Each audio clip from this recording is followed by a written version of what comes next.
ठरलं तर मग या मालिकेच्या पुढील भागात आपण पाहणार आहोत अर्जुन हा सायली व चैतन्य यांना म्हणतो की याचा अर्थ असा आहे की विलासचा खून झाल्यानंतर त्याच्या मोबाईलवरून कोणीतरी मेसेज पाठवला. हा मेसेज पाठवणारा व्यक्ती कोण आहे हे जर मी सिद्ध केलं तर आपण मधुभाऊंना निर्दोष सिद्ध करू शकतो आणि मधुभाऊला सोडवू देखील शकतो. इकडे प्रिया ही उशिरा घरी आलेली असते. सर्वजण तिची वाट पाहत असतात. प्रताप हा तिला मुद्दाम विचारतो की हे काय प्रिया, तू तर युवराजकडून लवकर निघाली होतीस, मग रस्त्यामध्ये कुठे गायब झाली होतीस? तेव्हा प्रिया ही सर्वांना उत्तर देते की बाबा, मी माझ्या मैत्रिणीला भेटायला गेले होते.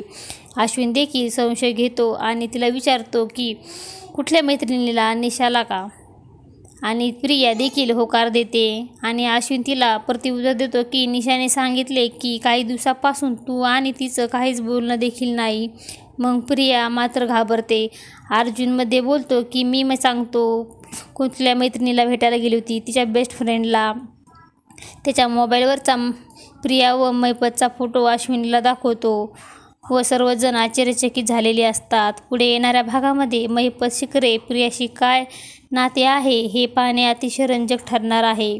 ठरलं तर मग या मालिकेचे सर्व अपडेट पाहण्यासाठी आपल्या चॅनलला लाईक करा, शेअर करा आणि सबस्क्राईब करायला विसरू नका. धन्यवाद.